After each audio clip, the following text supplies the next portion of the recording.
E aí, pessoal, tudo bem? Vamos começar nossa aula de hoje, ou melhor, né, nossa revisão de geografia. Desculpa, gosto tanto de história que eu fico trocando as bolas, chamando de história de geografia e geografia de história.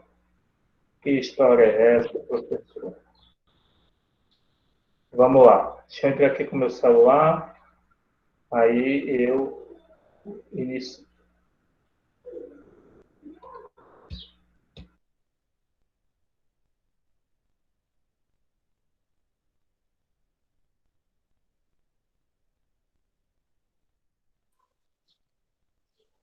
Beleza, gente? Vamos lá. Começando, nós vamos até a página 6. Onde nós vamos estudar um pouco a respeito de conceitos demográficos, certo? Como eu disse na aula, quando nós falamos disso aqui, os conceitos demográficos, né, são termos técnicos, vamos dizer assim, que nos ajudam a compreender um pouco a dinâmica demográfica da nossa sociedade. Então, os conceitos demográficos, eles são importantes por isso, porque ajudam-nos a conhecer o desenvolvimento das populações em determinado lugar. Então, população absoluta. Como vocês podem ver aí na Terra. Na Terra, poxa vida. Na tela. População absoluta é o número total de habitantes de um determinado lugar. Não importa se é criança, velho, idoso, é o número total, é a soma de tudo. Certo? Então, quando a gente vai falar da população de um lugar, e fala-se da população absoluta, é o número total de habitantes de um país, ou de um estado, ou de um município. Bom, aí nós temos também a população relativa. Então, como o próprio nome diz, ela é relativa. Ela é resultado, certo, da densidade demográfica dividida pela população da região. Em outras palavras, o tamanho do território dividido pela quantidade de pessoas. Aí eu vou ter a população relativa ou a densidade demográfica. Por exemplo, Natal. Tamanho de Natal, território, o estado de Natal tem quantos quilômetros? Aí eu vejo quantos quilômetros tem, dividido pela população. O número que sobra é a população relativa ou a densidade demográfica. Taxa de fecundidade é o número de nascimentos vivos, de filhos, né?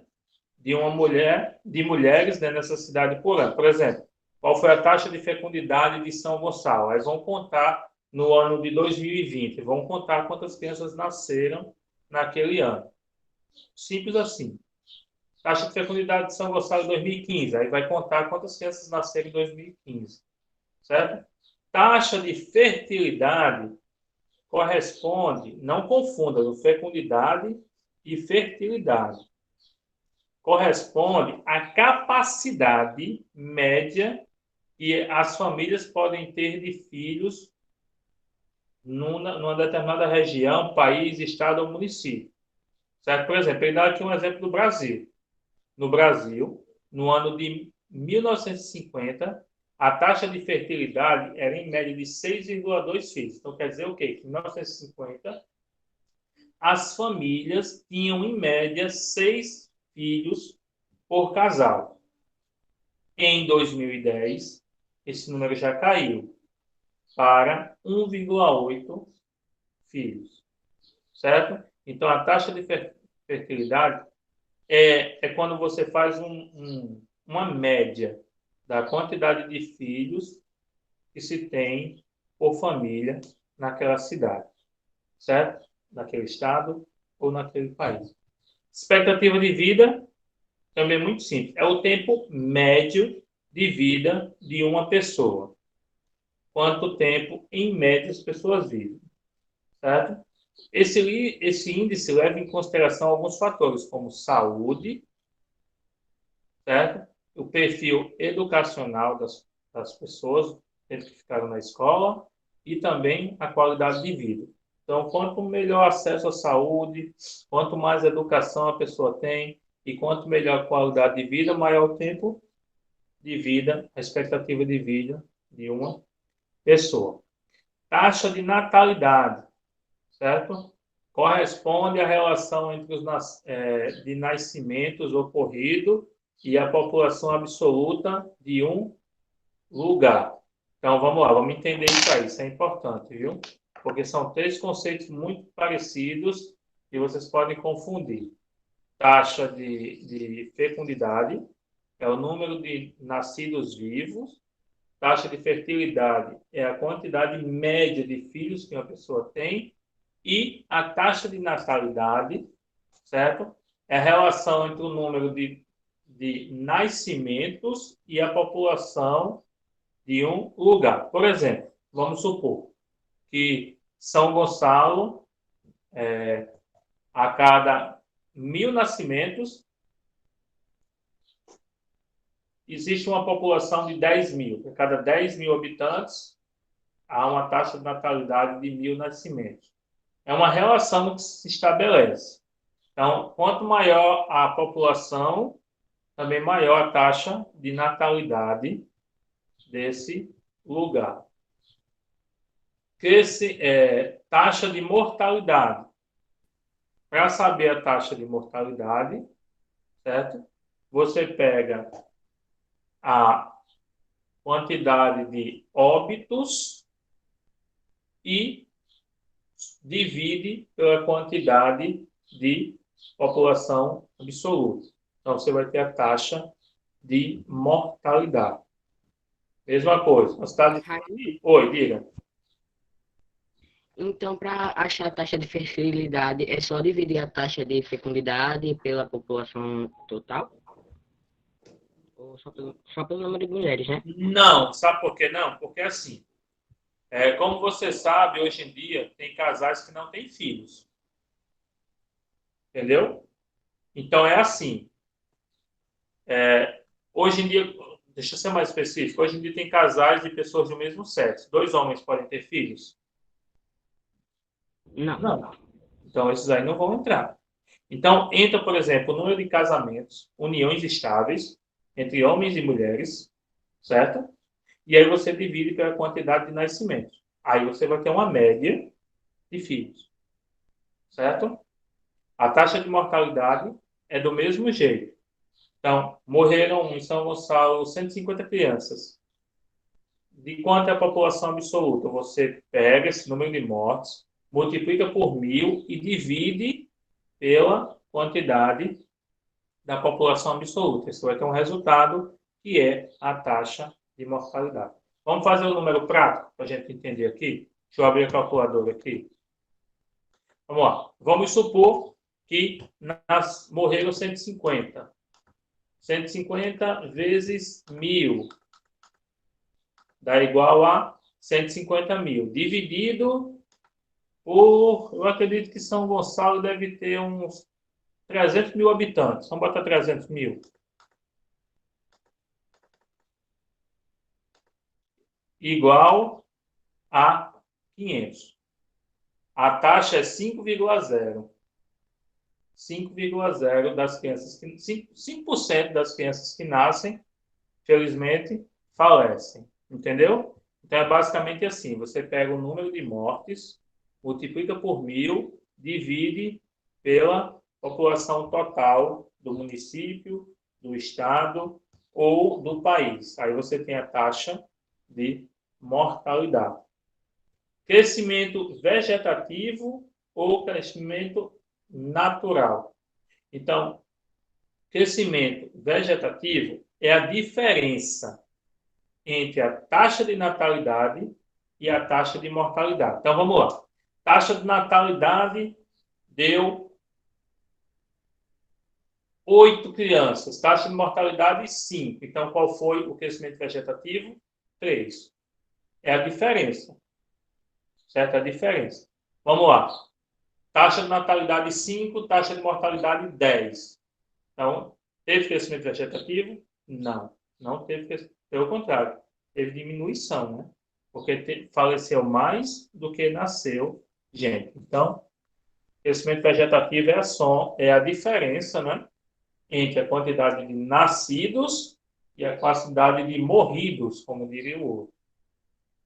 Certo? E, por fim, último conceito, a gente vai falar aqui, crescimento demográfico.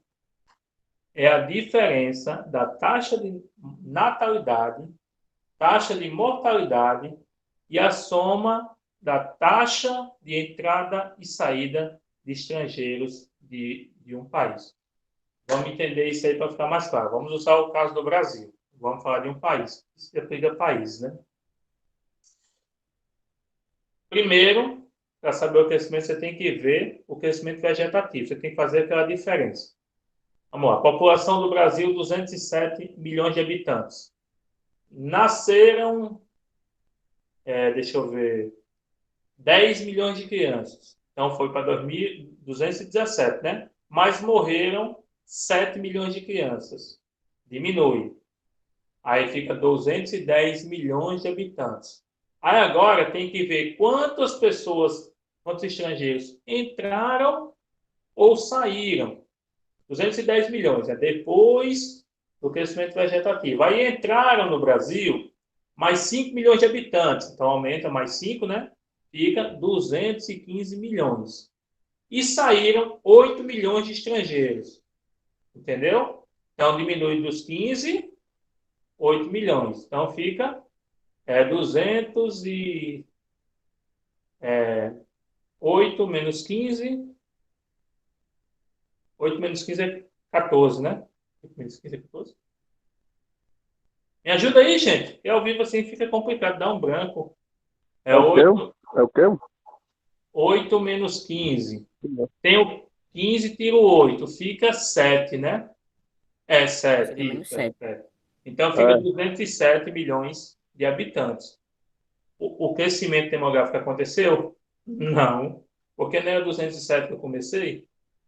207. Então é todo esse cálculo. Deixa eu explicar de novo. Primeiro, você vê a diferença entre crescimento vegetativo, quantidade de nascimentos e falecimentos. E depois você vê a diferença entre quantidade de entrada e saída de imigrantes. Aí você vê se houve ou não crescimento demográfico no Brasil. Dúvidas? Dúvidas? É, Não, né, Miguel? Entendeu tudo, né? Posso perguntar agora, Miguel, a você? Melhor é o não, né, quê? Miguel? Posso perguntar a você aqui? Não, pergunta não. Mas, Tá certo. Tá certo. Quem manda é você, boy. Você é a autoridade. Todo mundo diz isso, quem sou eu para dizer o contrário? Página 10. Não era assim, não? aí, então. Sou. Sou, Não, bicho. mas você acabou de dizer que era Miguel. Não. Eu mando, ele é a autoridade. Entendeu? Eu Não, não mando é. você fazer as coisas por mim. Por exemplo, quando eu precisar que você faça silêncio, eu mando Miguel. Entendeu? É, E aí, é. Gustavo vai ficar no meu pé o resto do ano todo essa conversa. Vou. Uhum. Depois que eu fui na casa dele. Bom, página 10, gente, agora. Estrutura etária. Certo? Bom,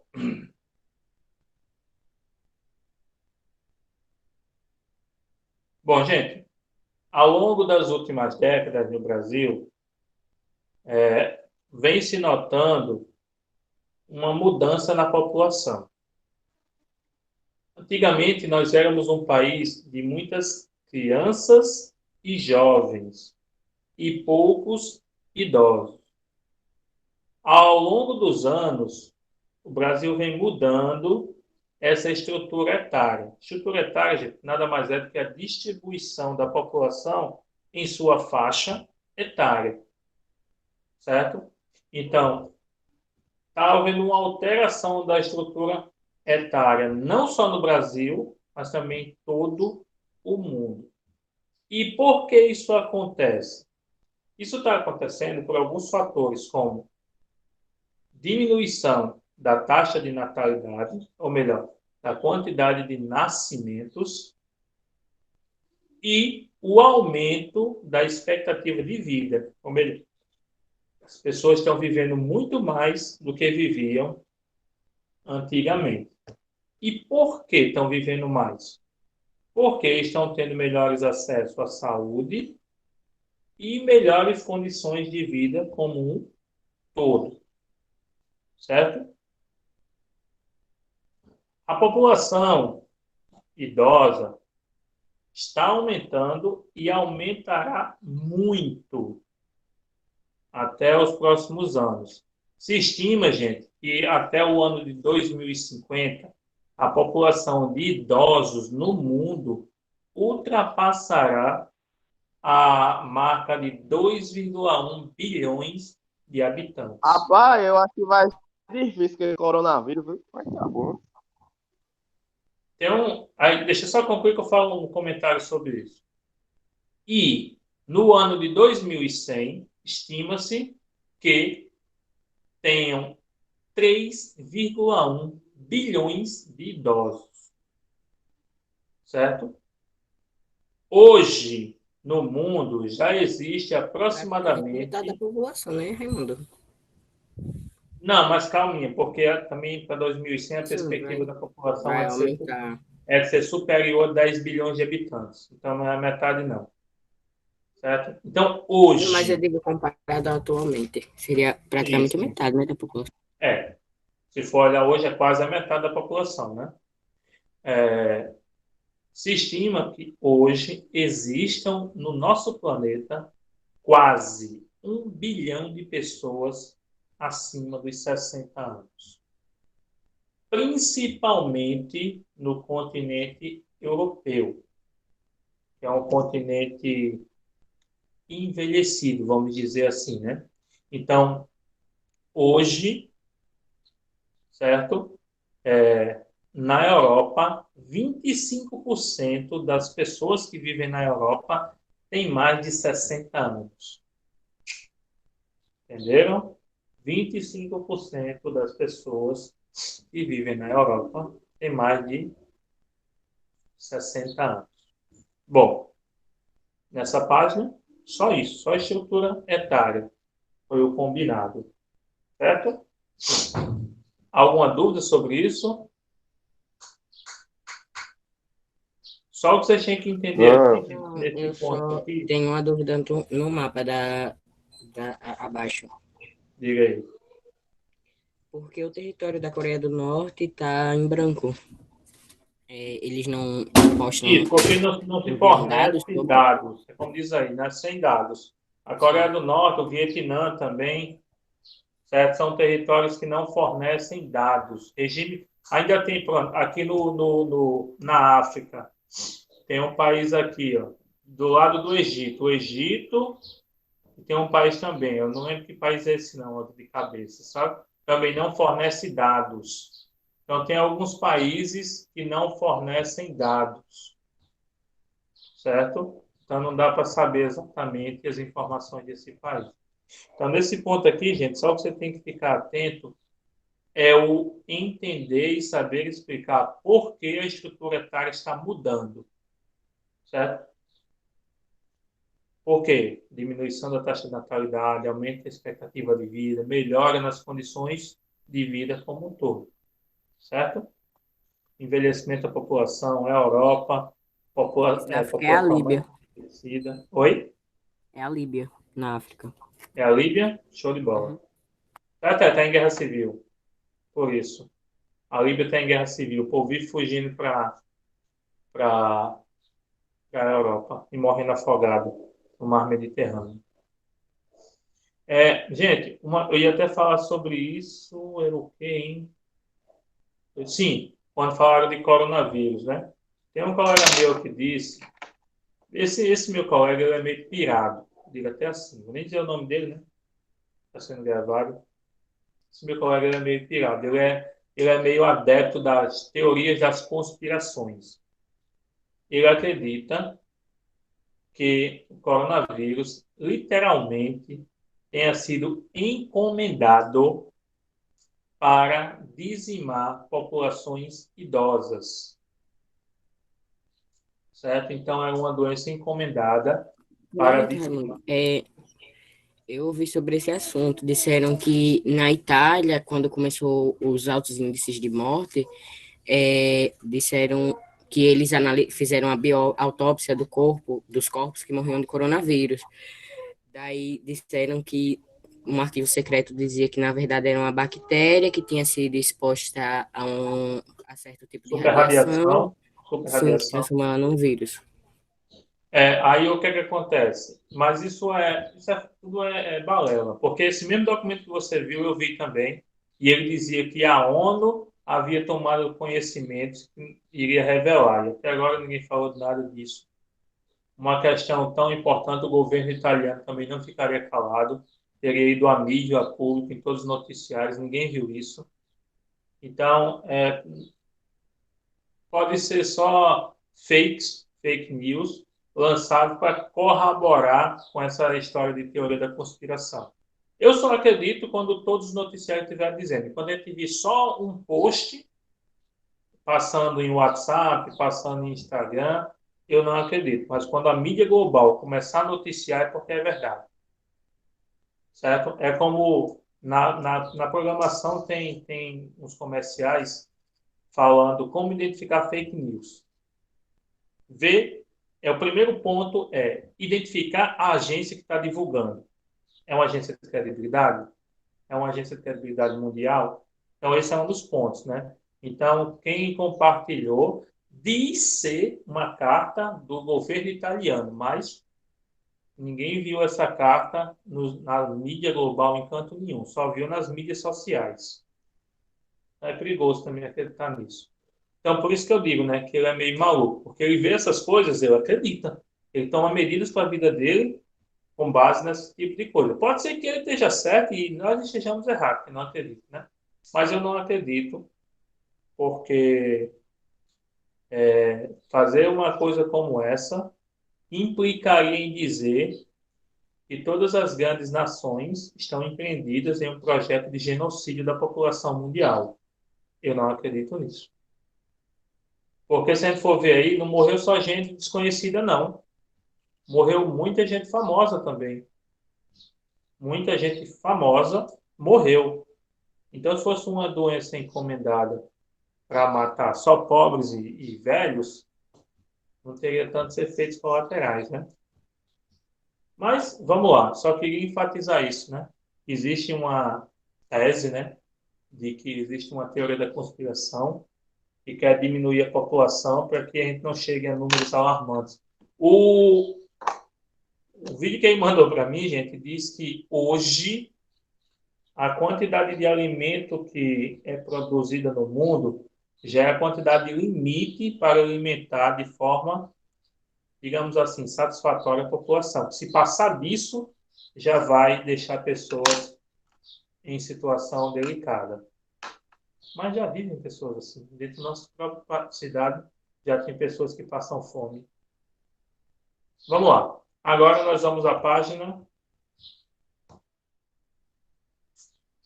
200 e... Oh, página 16. 16 não, 14, quer dizer, 14. 14.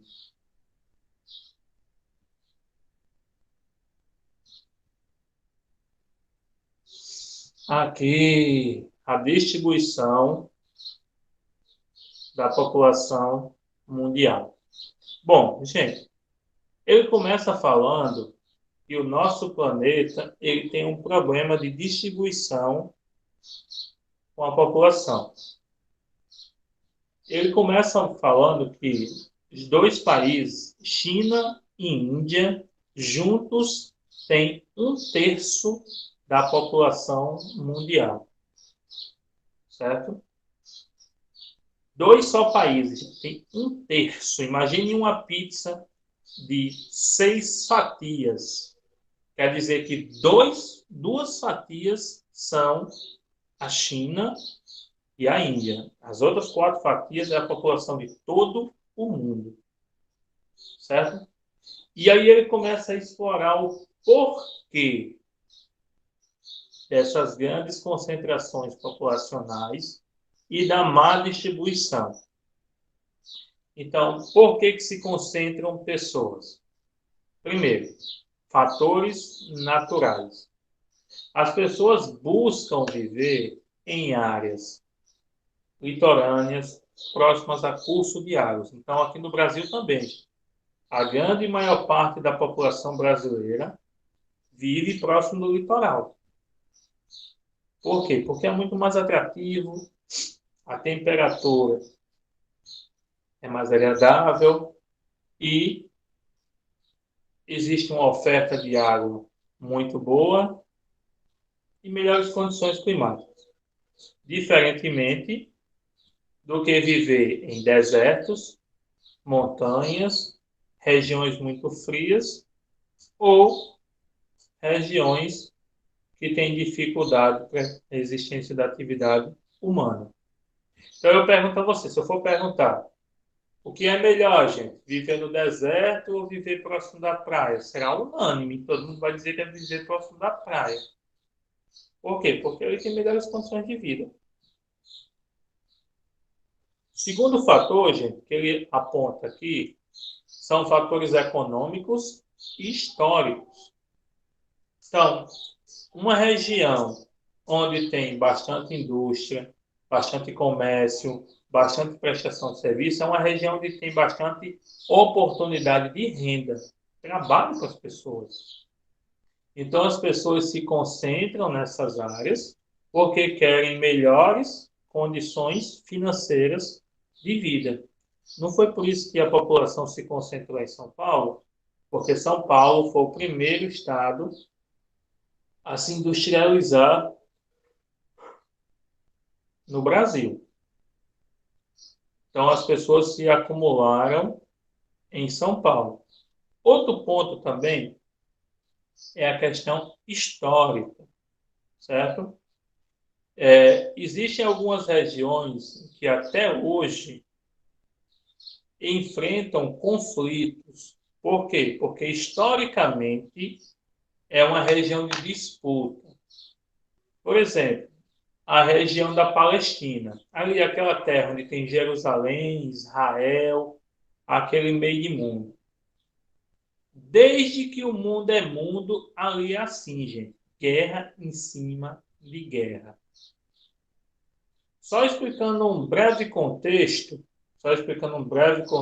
para vocês do porquê dessa região ser assim. Essa região, ao longo dos anos, ela foi objeto de disputa. Vamos entender o início. Olha só como tudo começa. Um camarada chamado Abraão disse que Deus falou com ele e disse que todas as terras da Palestina eram dele. O que é que ele fez? Ele foi lá, tomou posse da terra, que não tinha ninguém vivendo, né? Tomou posse e disse que era dele. E começou a ter filhos e parentes e começou a juntar uma parentela. Só que depois de um tempo, Abraão morreu. E Abraão teve um filho, Isaac. E aí Isaac teve 2 filhos, Jacó e Esaú. Jacó teve 12 filhos e Esaú teve mais alguns. Então a terra ficou pertencente a eles. Só que os filhos de Esaú, como eram filhos de, digamos assim, uma concubina, um amante, eles não tiveram direito a permanecer na terra, foram expulsos da terra da Palestina. Então toda a terra ficou ali para os descendentes. Não, gente, peraí. Desculpa, confundi aqui, viu? Deu um branco aqui. Foi Abraão, gente, que teve 2 filhos, Isaac e Ismael. Ismael, que era filho de uma concubina, Bila. certo? Então, desculpem a confusão. E aí sim, toda a terra ficou para Isaac. Aí Isaac teve dois filhos, Jacó e Esaú, que são gêmeos, certo? E eles herdaram a terra. Só que depois de um tempo, uma grande seca ocorreu, olha só, uma grande seca, e eles tiveram que abandonar a terra e viver no Egito. A história de José do Egito. E eles passaram no Egito 500 anos. Quando eles quiseram voltar para a terra da Palestina, a terra estava tomada por um monte de povos. E é aí, gente, exatamente nesse momento que começam as guerras, certo? Então, desde esse retorno dos descendentes de Abraão, ou como passaram a ser chamados israelitas, para a terra da Palestina, é guerra direta. São mais de 5.000 anos de guerra na região, certo? Sempre disputando terra. Não é à toa que você liga o noticiário para ouvir falar da região da Palestina, você está conflito entre Israel e a faixa de Gaza. Ainda é resíduo disso, gente, certo? Esses conflitos eles tinham até certo ponto se amenizado, mas eles voltaram de novo depois da Segunda Guerra Mundial. Por quê? Porque a ONU pegou todos os judeus que estavam na Europa e levou esses judeus e colocaram lá dentro da faixa de Gaza. E aí o conflito recomeçou. E desde 1950 até hoje, esse conflito ainda está acontecendo. Tá bom? Então, esses são os fatores naturais, econômicos e históricos. Já você vê até aqui no mapa, né? Quanto mais vermelho, é onde existe a maior quantidade de população. Quanto mais claro, menor a população. Gente, só um minuto, deixa eu fazer uma coisa aqui bem rápida. Enquanto a gente bota na página 16, vamos botando aí na página 16. Eu vou fazer uma coisa aqui bem rápida para o oitavo ano que eu esqueci de fazer, viu? Página 16. Já tinha até passado aqui.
Raimundo morreu, foi? Não, eu pedi para vocês aguardarem, então eles querem fazer uma coisa bem rapidinha, o Ah, oitavo ano que eu havia esquecido.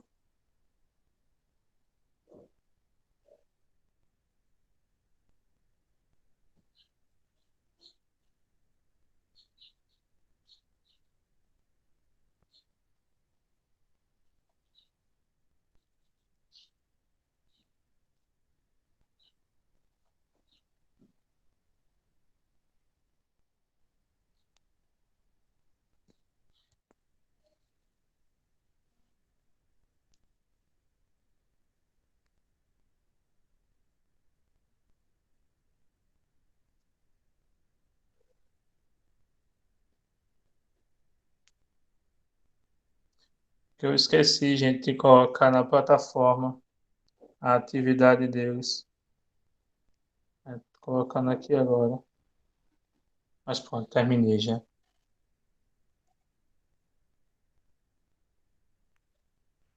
É a idade. Não é a idade não. É porque é muita coisa para uma só pessoa lembrar.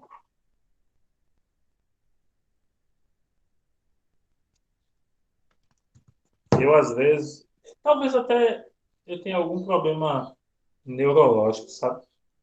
Porque, às vezes, eu lembro de coisas que, segundo minha mãe, eu tinha 2 anos de vida, o que não é comum. Mas eu esqueço coisas que eu fiz ontem.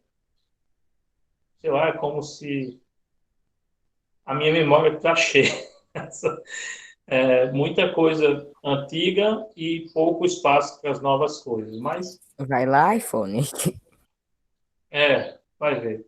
Mas eu vou fazer vou formatar. Vou formatar o meu HD. E olha que o meu HD não é dos menores, não, viu?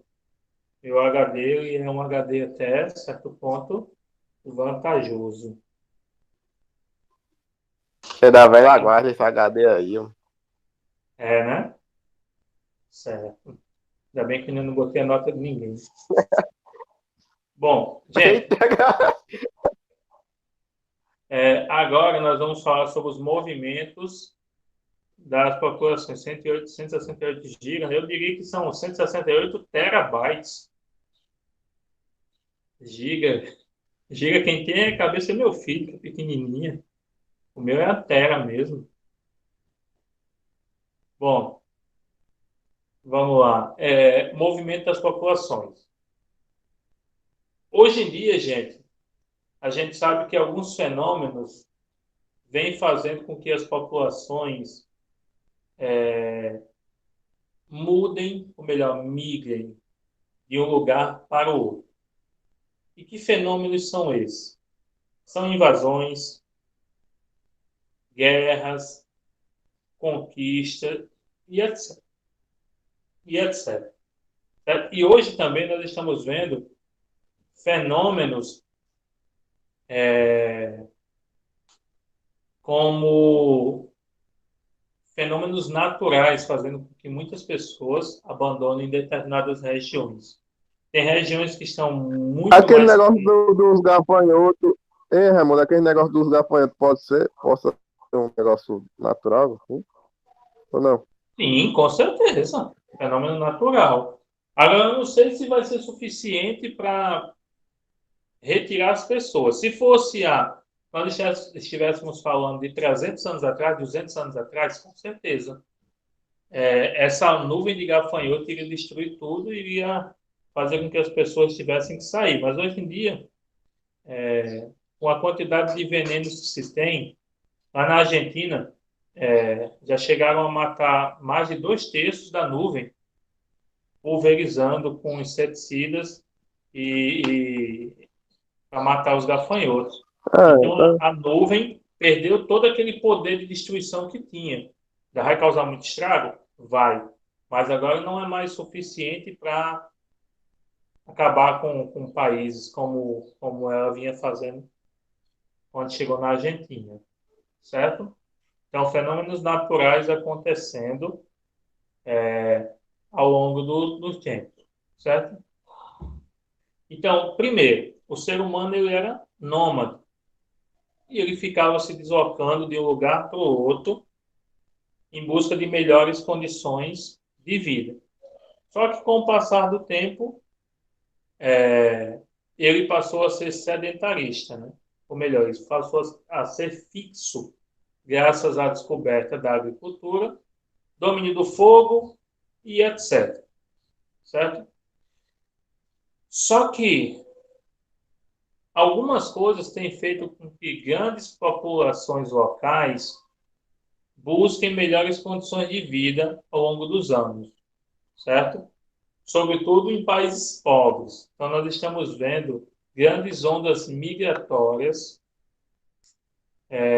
abandonando países pobres para países onde tem uma melhor condição de vida para tentar uma melhor qualidade de vida. Estava passando uma reportagem aqui no. Nem lembro onde foi que eu assisti essa reportagem, para falar a verdade, mas foi no noticiário de um médico que saiu da África, não lembro qual era o país, não sei se era no Benin ou se era de Moçambique, ele era médico lá, mas como estava em guerra civil, ele veio para cá, estava trabalhando no Brasil como garçom e estava tentando validar o diploma dele aqui para se tornar médico aqui. Então, o cara é médico num país, abandona seu país e vem para um país para trabalhar como garçom, certo? Então, é muito melhor ser pobre e estar vivo do que ser rico e estar morto, certo? Então, esse é um caso de guerras, né? Mas tem muitas pessoas aqui, como de Natal, muitas pessoas estão abandonando o nosso estado e estão indo para Portugal, porque lá vão ter uma condição melhor de vida. Então, por conta das condições de pobreza do país. Então, em 2015, o número de migrantes internacional, ou melhor, pessoas que eram de um país e foram para outro, registrado, ultrapassa os 244 milhões de pessoas, certo? Então, hoje, em 2015, mais de 240 milhões de pessoas saíram do seu país, abandonaram o seu país e foram para outro, certo? Por quê? Diversos fatores, fugindo de guerra, fugindo de perseguições étnicas, perseguições religiosas, ou porque queriam simplesmente melhorar de vida, certo? Então, isso é um número muito alto, certo? Imagina só, países, um país como o Brasil que já tem tantos problemas, recebendo 50 milhões de pessoas, que vêm de outros países, aí o bicho pega mesmo, certo? Então, quero que vocês tenham que prestar atenção nesse ponto aqui. Os motivos das migrações populacionais, a dinâmica, né? Por que isso está acontecendo, a quantidade de imigrantes hoje que estão fora de seus países e o porquê disso, certo? Gente, 11 horas e 1 minuto. Vamos parar aqui, certo? Eu vou marcar com vocês a próxima aula para a gente fazer a revisão. Vamos fazer logo essa revisão amanhã de 5 horas. Vamos fazer logo amanhã de 5 horas. Sabe por quê? Eu estou pensando aqui no seguinte.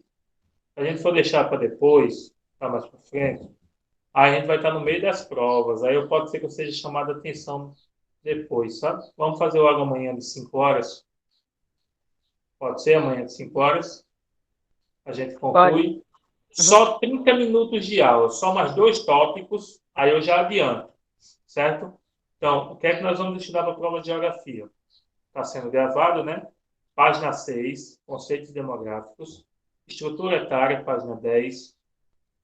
Distribuição da população mundial, página 14. Movimentos da população, página 16.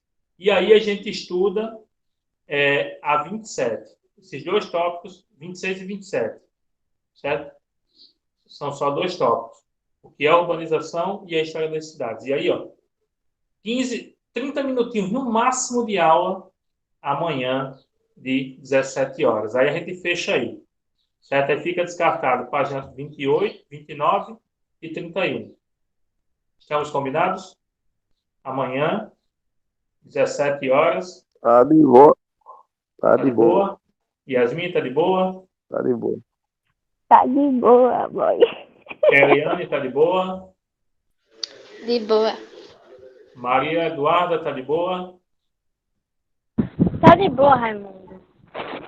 Turce, tá de boa? Tá de boa, boy. Parecia um cabritinho, né? Alane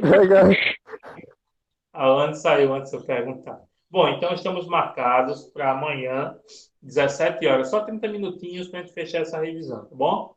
Então, vou encerrar aqui a gravação.